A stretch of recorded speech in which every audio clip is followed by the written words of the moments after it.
भगवान श्री कृष्ण ने शरद पूर्णिमा की रात्रि को गोपियों की चिर अभिलाषा पूर्ण करने के लिए निश्चय किया और बंसी बजाई। सारी की सारी गोपियां जितनी थी भगवान के उस बंसी की तान को सुनते भगवान की तरफ खिंची दौड़ी चली गई। कोई गोपी अपने बच्चे को दूध पिला रही थी, कोई अपने माता पिता की सेवा में थी, कोई पति को भोजन करवा रही थी। सब अपने अपने कार्य में बिजी थी, व्यस्त थी। लेकिन जैसे भगवान ने बंसी बजाई तो सब गोपियां भगवान कृष्ण की तरफ दौड़ती अपने सारे कामों को त्याग कर दौड़ती चली गई। गोपियों के साथ रास नृत्य शुरू किया भगवान श्री कृष्ण ने। और उस समय गोपियों के मन में यह भाव उत्पन्न हुआ कि हम इस सृष्टि में सबसे ज्यादा सौभाग्यशाली है, हमारे से बड़ा कोई सौभाग्यशाली कोई हो नहीं सकता। गोपियों के मन में आए हुए इस भाव को, इस गर्व अभिमान के इस भाव को समाप्त करने के लिए भगवान तुरंत उस रास नृत्य स्थल से अंतर ध्यान हो गए और गोपियों को विनम्र बनाने के लिए, उनके अंदर विनम्रता का गुण पैदा करने के लिए, अभिमान समाप्त करने के लिए भगवान की गई लीला। गोपियां परेशान हो गई और भगवान श्री कृष्ण को ढूंढने लगी। उस रात्रि में भगवान श्री कृष्ण उनको नहीं मिले तो इस सारी गोपियां राधा रानी के साथ यमुना के पुल पर आकर बैठ गई और भगवान के साथ हुई अपनी वार्ताओं, लीलाओं, क्रीड़ाओं का स्मरण करते हुए वो एक गीत गाने लगी, जिसे गोपी गीत बोलते हैं, विरह गीत भी बोला जाता है इसे। उसमें उनके जो दीनता के प्रमाण स्वरूप उनका जो रोदन था वो वास्तव में उनके आध्यात्मिक आनंद को प्रदर्शित करने वाला था। कहते हैं कि जब वैष्णव दुखी होता है तो उसके दुख होने का कारण भगवान के साथ उसका वियोग, लेकिन यही उसके जीवन में सबसे बड़ा परमानंद है। ये भगवान के हुए वियोग को जब वो याद करके रोदन करता है तो उसके जीवन का सबसे आनंद लक्षण होता है। गोपियां भगवान को याद करते हुए गीत गा रही और गीत गाते गाते भगवान ने उनके इस गीत को सुना तो अपने आप को रोक नहीं पाए और फिर उसे गोपियों को प्रसन्न करने के लिए तुरंत उस रास लीला में फिर दोबारा प्रकट हुए। भगवत गीता में भगवान श्री कृष्ण बोलते हैं कि मैं अपने भक्तों के आनंद को वर्धन करने के लिए इस सृष्टि में आता हूं। गोपी गीत श्रीमद् भागवतम पुराण की आत्मा बोली जाती है और राधा रानी जो है वो भगवान श्री कृष्ण की आत्मा बोली जाती है। इसलिए राधा रानी और इस गोपी गीत में कोई अंतर नहीं है। आप जब इस गोपी गीत को अपनी जीवा पर इसका उच्चारण करेंगे इन शब्दों का, भले ही आपको ये गोपी गीत समझ में नहीं आए, संस्कृत में है, लेकिन जब आप भाव के साथ इस गोपी गीत को का उच्चारण अपनी जीवा से करेंगे तो आपको अंदर से एक दिव्य आनंद की अनुभूति होती चली जाएगी। क्योंकि भागवतम पुराण या भगवत गीता के ये शब्द जो है अलौकिक हैं, ये संसारिक नहीं है। और अलौकिक वस्तु आपको इस संसार में सिर्फ और सिर्फ आनंद ही प्रदान करती है। तो इसका उच्चारण करेंगे। आप सभी से प्रार्थना है कि सभी इस गोपी गीत को, आपके हाथ में है गोपी गीत, इसको पढ़ने का साथ साथ बोलने का प्रयास कीजिएगा। भगवान आपकी पढ़ते समय आपकी गलती को नहीं देखते, भगवान आपके भाव को देखते कि आप कितने भाव के साथ उसको पढ़ने का प्रयास कर रहे हैं। तो मैं आपसे प्रार्थना करूंगा कि पूरे भाव के साथ इस गोपी गीत को साथ साथ उच्चारण करने का प्रयास कीजिए। हरे कृष्ण।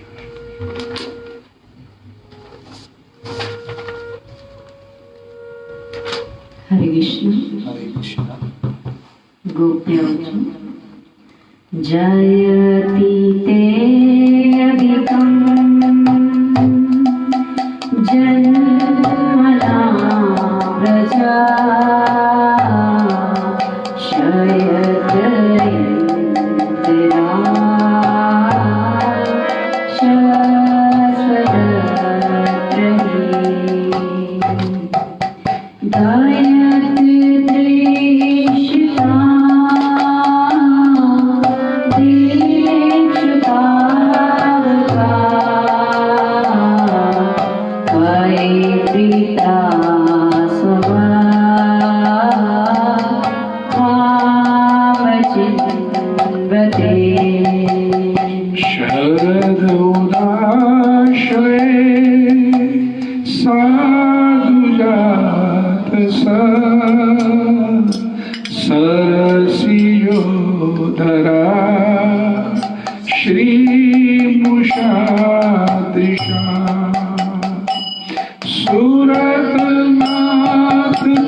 विधि करी वीर गोप्यति अगर सी सुना प्यार सुना अब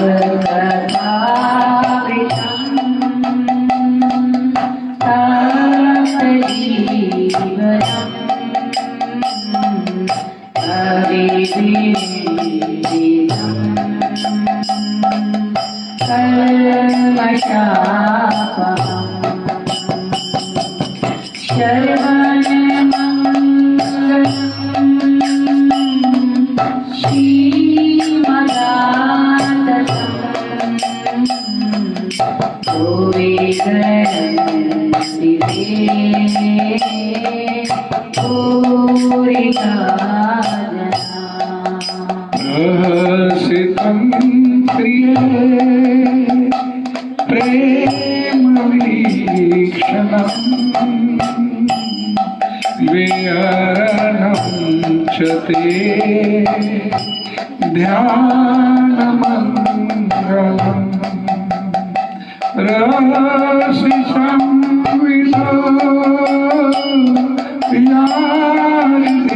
यारिधीशतृषा कुहकनो मना शोभयन्ति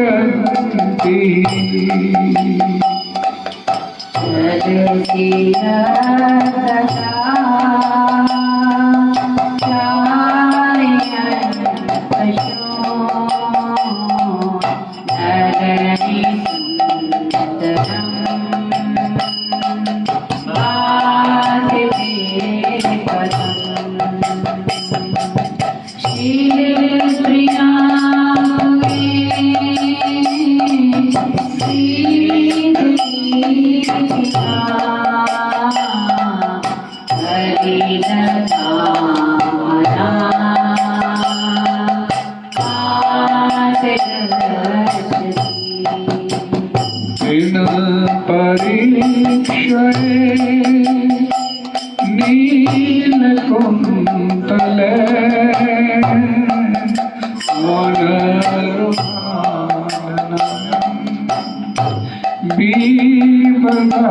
बीबदावृतम् गणरजस्वरम् दर्शयन्मो यमानसीना स्मरन् वीरगच्छसि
अति विलंघते आद्यच्युत कथा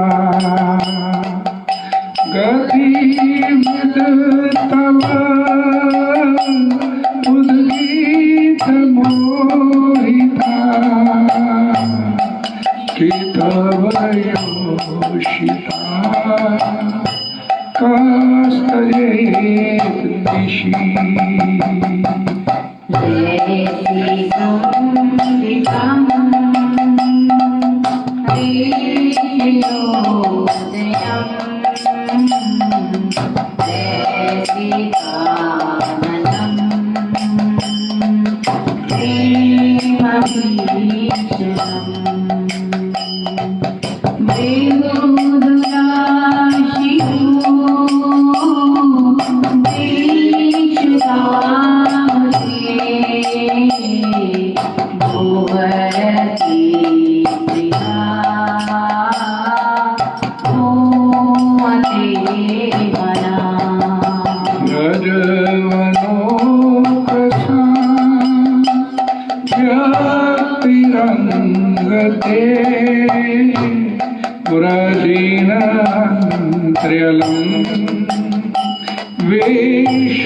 विश्वमङ्गलम् त्यज मनाक्षणा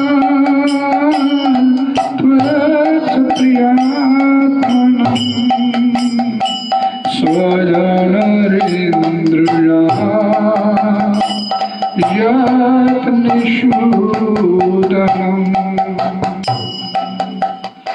यते सुयाचनौरं सतनेषु विकाशने प्रिये दधीमहि कक्षेषु तेनार्टवींटसि तद्वततेन किं स्विता कोर्पादिभिः भ्रमति धीर्भवदुजाशाम्ना।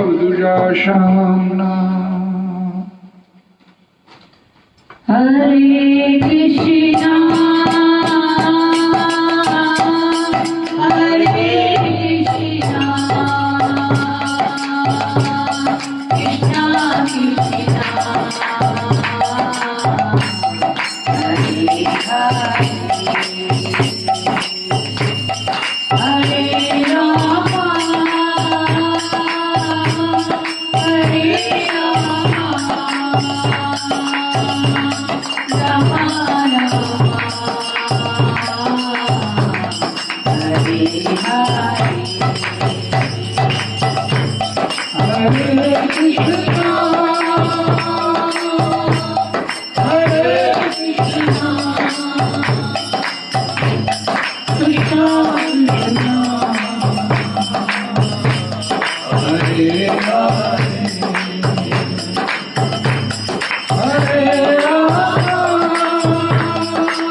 Hare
कृष्णा हरे कृष्णा कृष्ण कृष्णा हरे हरे राम हरे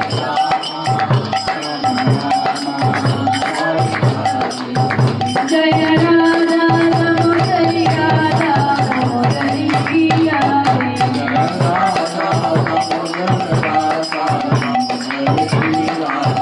जय राधा दामोदरी राधा दामोदरी पिया रे।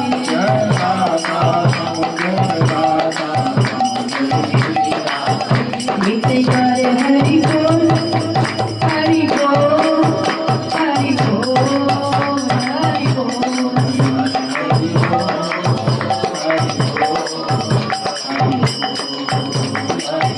जय जय प्रभुपाद प्रभुपाद प्रभुपाद प्रभुपाद।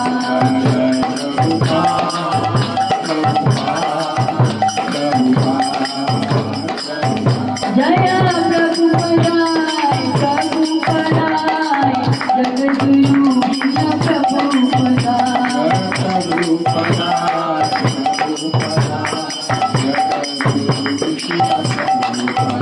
जय प्रभुपदाय प्रभुपदाय पति पिता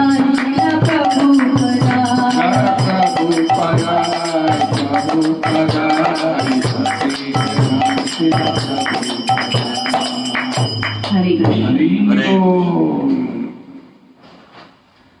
जयति ते अधिकम जन्मनमा मृजा श्रयत इंदिरा शाश्वतत्रयी।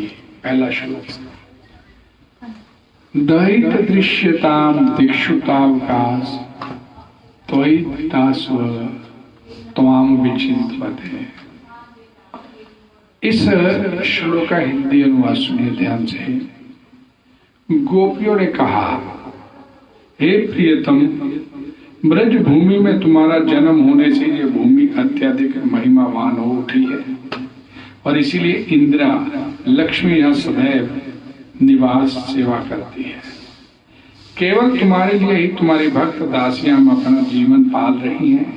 हम तुम्हें सर्वत्र ढूंढती हैं, अतः कृपा करके हमें अपना दर्शन दीजिए। इस गोपी गीत की एक विशेष बात है। आपके हाथ में सभी के है गोपी गीत। इसका पहला शब्द जयति, ज के बाद य। प्रत्येक लाइन में जो पहला दूसरा शब्द है, हर एक लाइन में वही दूसरा शब्द आपको मिलेगा। से ध्यान से देखिएगा। जयति, श्रेयत, दयत, त्वय, प्रत्येक लाइन का जो दूसरा शब्द है एक ही है और सातवां शब्द प्रत्येक लाइन का पहला और सातवां शब्द एक ही मिलेगा। जयति ते अधिकम, आगे सातवां ज, पहला ज और सातवां भी ज, पहला श्र, सातवां भी श, तीसरी लाइन का द और सातवां अक्षर भी द। तो पूरी गोपी गीत में ये सिमिलैरिटी बनी हुई है। ये श्रील प्रभुपाद जी इसके तात्पर्य में बड़ा सुंदर लिखे हैं कि जो लोग संस्कृत श्लोकों की उच्चारण कला से परिचित हैं वे इस बात की सराहना करेंगे कि इस अध्याय का संस्कृत काव्य बेजोड़ है। विशेषतः श्लोकों के छंद असामान्य रूप से सुंदर और अधिकांशतः प्रत्येक पंक्ति का प्रथम तथा सप्तम अक्षर एक ही व्यंजन से प्रारंभ होता है। उसी तरह चारों पंक्तियों के द्वितीय शब्द भी है। आप देख रहे हैं यहाँ पर जयति ते अधिकम जन्मना व्रजा। जयति ते, जय हो जय हो। जन्मना व्रजा, व्रज में, व्रज भूमि में आपके जन्म लेने से, आपके प्राकट्य होने से ब्रज की जो महिमा है वो और बढ़ गई है। और इसका दूसरा शब्द भी निकलता है कि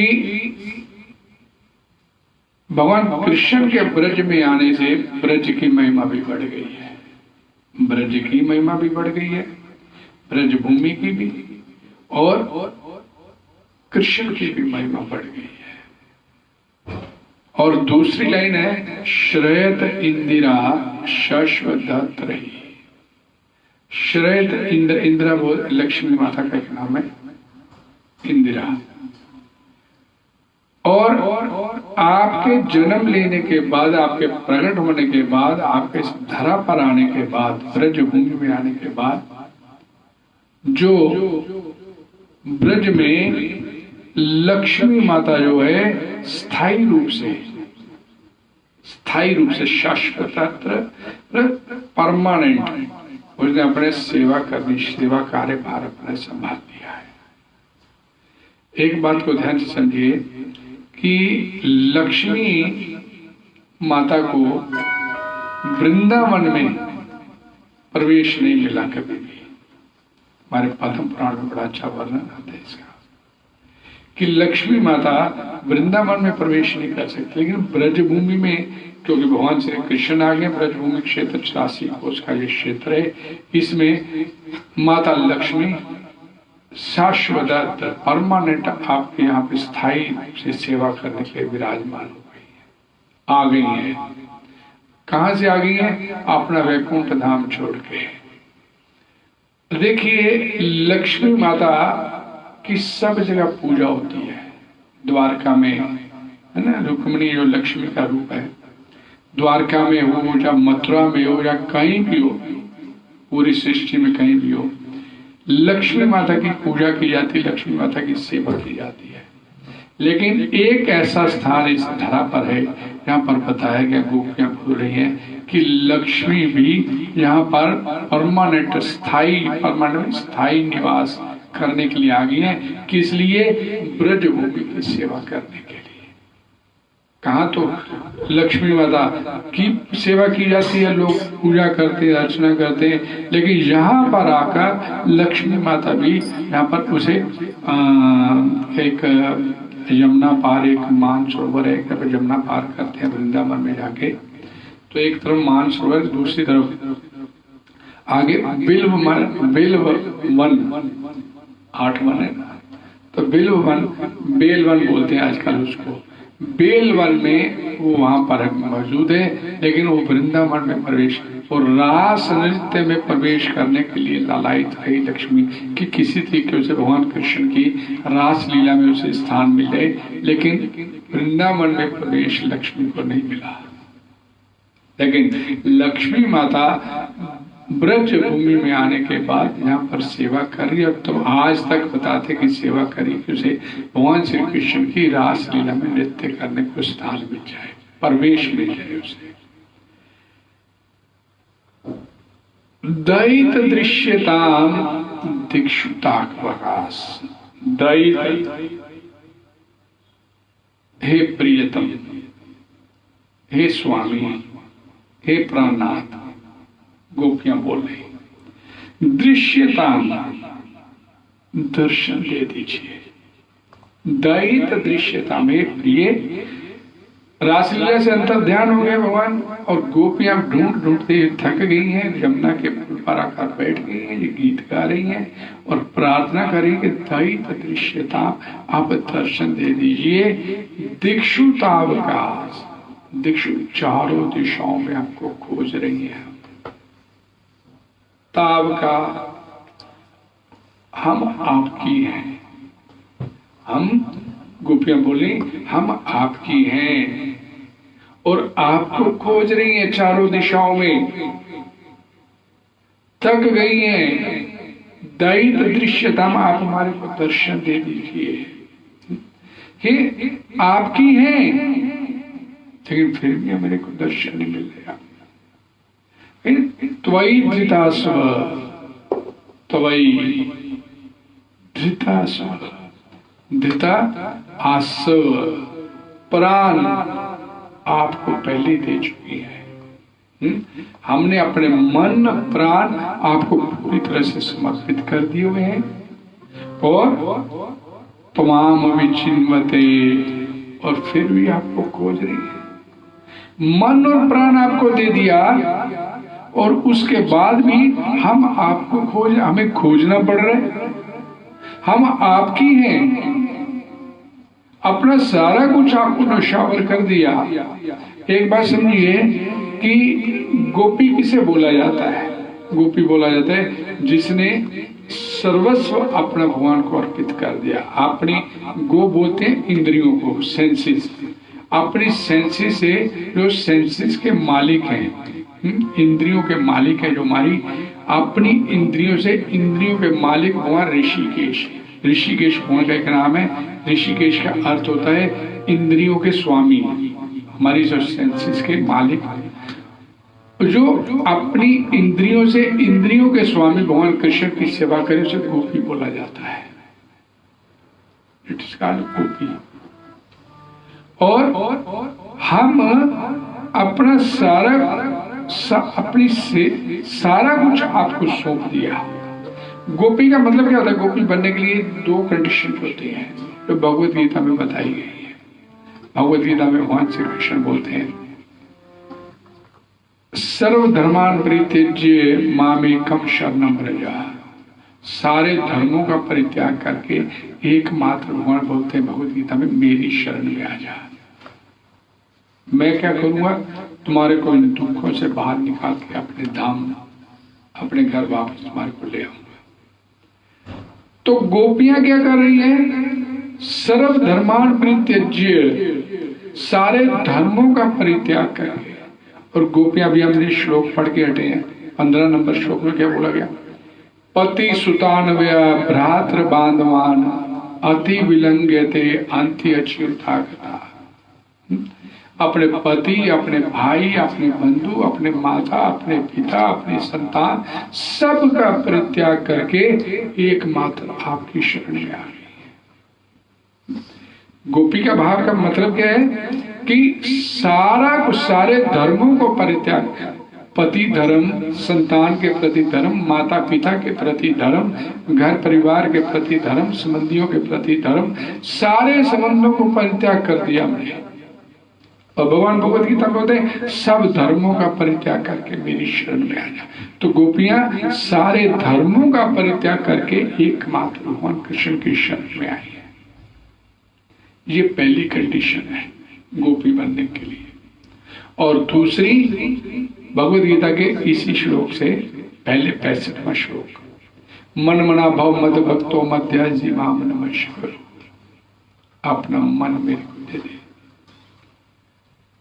और गोपी ने मन प्राण सब कुछ भगवान को अर्पित किया हुआ है। मन मना भव मद भक्तो, मेरी भक्ति गोपियां भगवान कृष्ण की भक्ति करती है। मध्याजी, मेरी पूजा करो, भगवान बोलते हैं। और गोपियां भगवान की पूजा कर रही हैं। माम नमस्करू, मेरे को प्रणाम करो। ये गोपी बनने की पहली शर्त। गोपी किसी स्त्री को नहीं बोला गया। हम सब लोग जो अपने आप को पुरुष बोलते हैं, हम सब लोग स्त्री हैं। प्रकृति से उत्पन्न जो शरीर, ये स्त्रीलिंग, प्रकृति स्त्रीलिंग है, तो हम भी स्त्री। पुरुष एक ही है इस सृष्टि में, परम पुरुष जिसे बोलता है भगवान श्री कृष्ण। हम सब भोग्य हैं, भगवान हमारा भोग करते हैं। हम माया के वशीभूत होकर ये सोच रहे कि मैं भोग करता हूं, हम भोग नहीं करते। हम तो बढ़िया बढ़िया खाते हैं, बढ़िया बढ़िया खा लिया पी लिया, हमने सोचा मैंने भोग किया, लेकिन वॉमिट हो जाता है। आपने भोग का किया। वो एकमात्र भोक्ता रमयज्ञ तपसाम सर्वलोक महेश्वर। भगवत गीता में भगवान बोलते हैं एकमात्र सब यज्ञ तपसाओं का भोक्ता एकमात्र मैं हूं। लेकिन हम माया के वशीभूत होकर यहाँ पर अपने आप को भोक्ता मान के बैठे कि मैं भोग कर रहा हूं। हम भोग नहीं कर रहे। हमारी मर्जी कहीं चलती है संसार में? बताइए, कहीं हमारी मर्जी चलती है? हमारी मर्जी अगर चले, हम तो सारा सृष्टि सुखी हो जाए। हर व्यक्ति सुखी होना चाहता है, लेकिन सुख तो दूर, दुख की समाप्त नहीं होते जीवन में। हमारी मर्जी कहीं नहीं चलती, और जिसकी चलती है उसके साथ चलने के लिए हम तैयार हैं। और जिसकी मर्जी से ये सारा कुछ चलता है वो आपकी मर्जी से चलने के लिए तैयार है, लेकिन हम उसकी तरफ देखने के लिए तैयार नहीं। भगवान इस सृष्टि को चलाने वाले हैं। वो भगवत गीता में भागवतम पुराण में भी बोला गया, आम भक्ता अपराधीन हूं, मैं अपने भक्त के अधीन होता हूं, मैं अपने भक्त के अधीन रहता हूं। देखे ना भगवत गीता का उठाई, अपने घर में भगवत गीता पढ़ी तो मुख्य पृष्ठ पे ही भगवान श्री कृष्ण अर्जुन के रथ पे बैठे उसकी बागडोर संभाल के नौकरी कर रहे ना, उसकी सारथी बने हुए हैं। अर्जुन रथी है और वो सारथी है। भक्त के अधीन होके बैठे ना, मैं तेरा रथ चलाऊंगा। तो भगवान जो है आपके अनुकूल हो सकते हैं, आप जैसा चाहो आप वैसा करवा सकते हो उससे, लेकिन भगवान की तरफ चलने के लिए हम लोग तैयार हैं। समय नहीं है हमारे पास, माया से इतना भ्रमित होकर इस संसार में बैठे हैं कि अपने आप को पता नहीं क्या समझते हैं। इस सृष्टि में हमारी कहीं नहीं चलती। अगर चलती होती, एक सिंपल सी बात, मैं हमेशा एक बात बताता हूं कि जब आपका जन्म हुआ तब आपसे पूछा नहीं गया कि भाई इस घर में पैदा करने लगूं, बताओ आपको मंजूर है? किसी से पूछा गया क्या? क्यों प्रभु? किसी पूछे, हमें पूछा जाता भी इस घर में कहा यार, मैं तो टाटा बिरला के रिलायंस के पैदा यहाँ का पैदा करने लगा। और जब चलने का समय आएगा तब भी नहीं आपसे पूछा जाएगा हमें तैयार है चले? तब पूछा जाएगा क्या? जब इन एंड आउट में नहीं आपसे पूछा जाता तो इन बिटवीन आपकी कहां चलेगी? सिंपल लॉजिकली सोचें कि जब इन एंड आउट में नहीं आपसे पूछा गया तो इन बिटवीन आपकी संसार में कहां चलेगी? लेकिन फिर भी माया से इतने भ्रमित होकर बैठे कि सोचे मैं अपने आप को बड़ा महत्वपूर्ण मान के बैठे कि मैं नहीं होऊंगा तो पता नहीं क्या हो जाएगा। आंख बंद हुई जिस पल आपके लिए सृष्टि सब खत्म है। एक आपकी आंख बंद होने के साथ ही ये सारी की सारी सृष्टि खत्म, आपके लिए कुछ नहीं है गए, सब समापन। जितना ताम झाम अपने समेट के हम बैठे भ्रमित हो रहे संसार में, सब समापन। और अगले ही पल जिस समय आपकी आंख बंद हुई, आपका नाम नहीं कोई लेगा। बॉडी कहाँ कब जाएगी? बॉडी कहाँ जानी है? कौन में जानी है? नाम नहीं, फिर बॉडी। अगले पल सब खत्म आपके लिए जिस समय आपकी आंख बंद हुई। और फिर भी आप देखिए कितना इस संसार में रचे रमे में बैठे, इस संसार को छोड़ने के लिए तैयार, जबकि जिस समय चलना है उसने पूछना नहीं आपसे, हमें तैयार है चले। गोपी बनने के लिए आपके अंदर ये बेसिक क्वालिफिकेशंस, ये भक्ति है। भक्ति रुच्यते, ये भक्ति कहलाती है। ऋषि के ना ऋषि केशा सेवनम भक्ति रुच्यते, ये भक्ति कहलाती कि अपनी सेंसेस के स्वामी, इंद्रियों के स्वामी की सेवा करना, ये भक्ति, डेट इज कॉल्ड भक्ति। इतना कुछ वो भगवान हमारे को दे रहा है, इतना कुछ दिया उसने, हम देख के थोड़े आए थे साथ में, है नहीं? कोई कोख में दबा के नहीं लाए थे। ये मकान भी है मेरे पास, ये भी मैं बाहर आया, मुझे अपना मकान खड़ा करूंगा, फटाफट लगाओ जी, मेरा टेंट टूंट लगाओ, मेरे में साथ ही लेके आओ। ऐसा तो नहीं है ना? तो यहाँ उसने दिया आपको सब। जन्म लेते ही आपका, जिस पल आपका जन्म हुआ, मेडिकल साइंस आपको बताती है कि जन्म लेने से पहले, बच्चे के जन्म लेने से पहले माता के स्तन में दूध नहीं होता, लेकिन जैसे बच्चा गर्भ से बाहर आता है तत्काल माता के स्तन में दूध उतर आता है। कौन करवाता है भैया? कौन ये व्यवस्था कर रहा है? किसने की ये व्यवस्था? और लेकिन उसका शुक्र गुजार होने के लिए हम तैयार नहीं। जन्म लेती उसने आपको माता दे दिया, पिता दे दिया, भाई दे दिया, बहन दे दिया, छत दे दी रहने के लिए, सारा कुछ मुहैया करवा दिया। और उसके बाद आपको ये भाई समय नहीं हमारे पास ही होगा, प्रभु जी अब भजन भोजन भक्ति भक्ति नहीं अपने से होती। इसका मतलब माया हमारे ऊपर कितनी प्रबल होकर बैठी है, और माया को हम भी छोड़ने के लिए तैयार नहीं, हम भी माया को पकड़ने के लिए पीछे पीछे भाग रहे हैं। और माया लक्ष्मी, और देखिए भक्तों की सेवा कर रही है। श्रेत इंदिरा शाश्वतत्र ही, परमानेंट उसने स्थायी निवास बना लिया ब्रज में सेवा करने के लिए।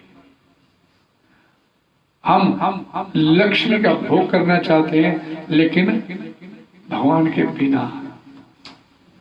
रावण ने भी यही प्रयास किया था, लक्ष्मी का भोग करने का प्रयास किया, राम के बिना किया। राम को नहीं लिया उसने साथ, वह सीता को लिया, सीता का भोग करना है, लेकिन भोग कर पाया क्या?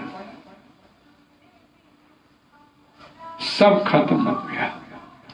इसलिए जब हम अकेले लक्ष्मी का भोग करने का प्रयास करेंगे तो नहीं कुछ प्राप्त होगा, फिर तो आपके भाग्य में जो वो मिल जाएगा आपको। लेकिन भगवान के साथ भगवान का भजन करेंगे तो लक्ष्मी आपके पीछे पीछे वैसे ही चलती आ जाएगी। अब दीपावली आ रही है तो लक्ष्मी पूजन होगा, राम का पूजन थोड़ी होता है।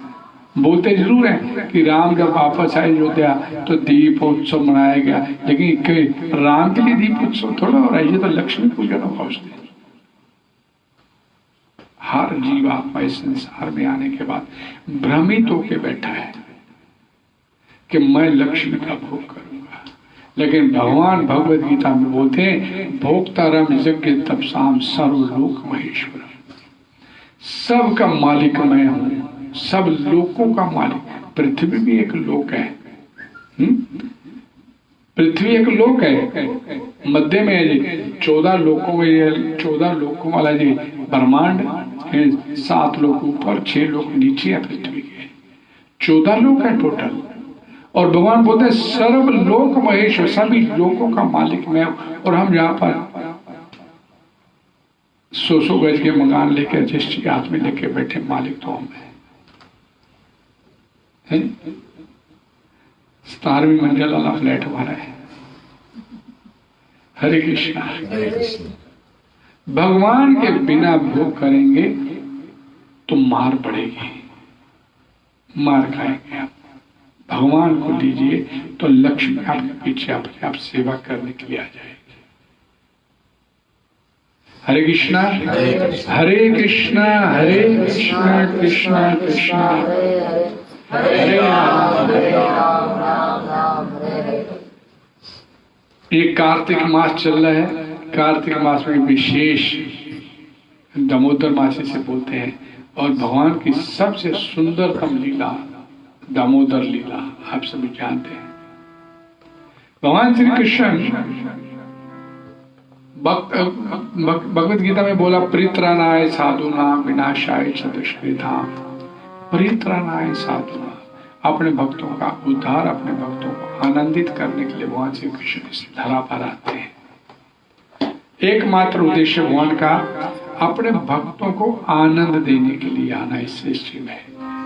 दुष्टों का विनाश करने के लिए नहीं आते हैं, दुष्टों का विनाश करने के लिए भगवान की माया शक्ति से दुर्गा बोलते हैं। 8 हाथ हैं दुर्गा के, मुंडी पकड़ी हाथों में, एक एक हाथों में असुरों की मुंडी पकड़ के बैठी है, वो काफी है। भगवान को आने के लिए जरूरत नहीं होती। और भगवान जब आते भी हैं इस धरा पर तो कभी भी दुष्टों का विनाश करने के लिए उनके पीछे पीछे नहीं जाते हैं। जब भगवान आते हैं तो कुछ इस प्रकार से लीला करते हैं कि एक ही जगह पर बैठे हैं, सारे जितने असुर लोग हैं, दुष्ट लोग अपने आप एक एक करके उनके साथ आते, अपने आप आते जाते हैं। पूतना आ गई, शक्टासुरा अपने वहीं भी आ रहे हैं, वहीं पे बैठे बैठे अपना, चाहे वो 3 दिन के बालक हैं, चाहे वो 7 वर्ष के बालक हैं, तो अपना काम भगवान अपना वहीं पे बैठे बैठे कर रहे हैं। लेकिन उनके पीछे मेन मकसद क्या होता है भगवान का इस धरा पर आने के लिए? अपने भक्तों को आनंद प्रदान करना। सत्यव्रत मुनि द्वारा रचित ये श्री दामोदर अष्टकम, दामोदर अष्टकम ये भगवान की सुंदरतम लीला का वर्णन किया गया। सत्यव्रत जिसे वेद व्यास जी ने पद्म पुराण में इसको लिखित रूप पर दिया। बड़ा सुंदर है दामोदर लीला का वर्णन है। नमामि ईश्वरम सच्चिदानंद संभूतम लसत कुंडलम गोकुले ब्रजमान यशोदा व्योलूकलाधव मानम परामृष्टो धृत गोप्या। अर्थात कि भगवान जब इस धरा पर आए तो माखन की मटकी फोड़ने की जो लीला किया भगवान श्री कृष्ण ने, और वो लीला जब मटकी फोड़ दी और फिर भय से डर के क्या माता मैया यशोदा मेरे को मारेगी, वहां से भाग लिए और माता यशोदा छड़ी लिए पीछे पीछे। अब माता यशोदा छड़ी लेकर भगवान कृष्ण के पीछे पीछे भाग रही है और भगवान आगे भी भाग रहे हैं और छड़ी देकर डरते हुए रो भी रहे हैं साथ, और आंखों से अश्रुपात हो रहा है डर के मारे कि हम मैया मारेगी वो छड़ी से। अब देखिए ये सृष्टि करता जिन्हें सारी सृष्टि का निर्माण किया, और एक सृष्टि नहीं, एक ब्रह्मांड नहीं है, ये अनंत ब्रह्मांड है। रामायण में वर्णन आता है, लिखा गया कि इस पृथ्वी के धूल कणों की गिनती भले ही हो जाए, इस पृथ्वी हो नहीं सकती ना, अब धूल कण तो थोड़ी गिन सकते हो, लेकिन भले ही हो जाए, लेकिन भगवान द्वारा सृजित ब्रह्मांडों की गिनती कर पाना मुश्किल है। यानी कि अनंत ब्रह्मांड है ये। हम एक ब्रह्मांड में बैठे हैं जिसमें 14 लोग हैं, ऐसे अनंत ब्रह्मांड है और इन सब का मालिक एक है। वो मालिक, वो भगवान श्री कृष्ण जब भक्तों को आनंद देने के लिए गोकुल में आए और छड़ी लिए माता यशोदा पीछे भाग रही है, तो अपने नंद भवन से बाहर निकल के जान बचाने के लिए गोकुल की गलियों में भाग रहे हैं। गोकुल ब्रजमान गोकुल और गोकुलवासी उस सारी लीला को कि भगवान कृष्ण आगे के भाग रहे हैं और यशोदा मैया पीछे छड़ी लेके भाग रही है अपने बालक के, और सब देख देख के हंस हंस के पुट हो रहे हैं। भक्त आनंद ले रहे हैं उस लीला का। और फिर भगवान ने जब देखा सुबह की ये लीला हुई, संध्या तक शाम तक भगवान भाग रहे हैं गलियों में, यशोदा मैया तेरे को छोड़ूंगे नहीं। और फिर भगवान ने देखा कि मैया थक गई है तो अपने आप को पकड़वा लिया। यानी कि मैंने से पहले आपको बताया कि भक्तों के अधीन हो जाते हैं, तो माता यशोदा भगवान की सबसे बड़ी भक्त, और भगवान श्री कृष्ण को पकड़ लिया, ना पकड़ लिया केवल, बल्कि जो छड़ी से धमका भी रही है। उस भगवान को, जिस भगवान की एक झलक प्राप्त करने के लिए बड़े बड़े ऋषि मुनि लाखों करोड़ों सालों की तपस्या कर बैठते हैं, लेकिन उन्हें एक झलक नहीं दिखती, उस भगवान को माता यशोदा ना केवल छड़ी से धमका रही है, बल्कि उसे पकड़ के रस्सी से बांध रही है।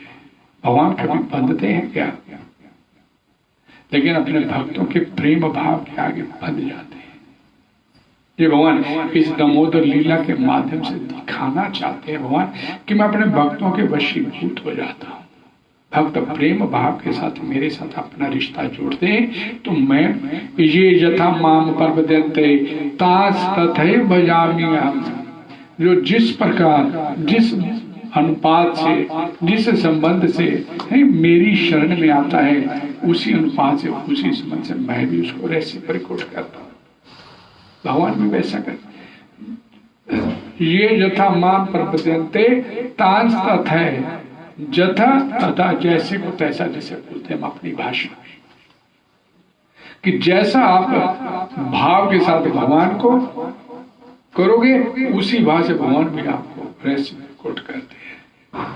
लेकिन आपके पीछे, भगवान की सेवा के करने के पीछे आपका भाव प्रमुख होता है। भगवान का एक नाम है भावग्राही जनार्दना। भगवान आपका अपने भक्तों का भाव देखते हैं, किस भाव से मेरी सेवा में लगे। तो ये बड़ी सुंदर लीला भगवान की ये दीपावली वाले दिन हुई थी। माता यशोदा ये दामोदर लीला जो किया भगवान ने, ये दीपावली वाले दिन। जो वास्तव में भक्ति करते हैं भगवान की, भगवान की जो भक्ति करते हैं वो दीपावली को इस भगवान की लीला के मद्देनजर मनाते हैं। भगवान की इतनी सुंदर लीला। और जो कर्मी लोग हैं वो उस दिन देवी देवताओं की पूजा करते हैं, भगवान की नहीं करते हैं। कर्मी लोग, संसारिक लोग, भक्त लोग भगवान की भक्ति करते हैं दीपावली के दिन कि इतनी सुंदर लीला भगवान ने किया। और संसारिक लोग देवी देवताओं की पूजा करते हैं। तो ये लीला आपके हाथ में है, इसका साथ में मीनिंग भी दिया गया है। अभी यहाँ पर बोली जाएगी, ये दमोदर्शकम बोला जाएगा। आपसे प्रार्थना है, पहले यहाँ से बोला जाएगा, आपने पीछे पीछे उसके बोलना है। मैंने जैसे भी पहले भी आपको बतलाया कि भले ही आप इसके मीनिंग समझ में नहीं आए, लेकिन क्योंकि ये ट्रांसडेंटल वर्ड्स हैं, दिव्य शब्द हैं, आपको अंदर से एक आनंद की अनुभूति अवश्य करवाएगी जब आप प्रेम भाव के साथ इसे बोलने का प्रयास करेंगे। हरे कृष्णा, हरे कृष्णा। पूरी तरह से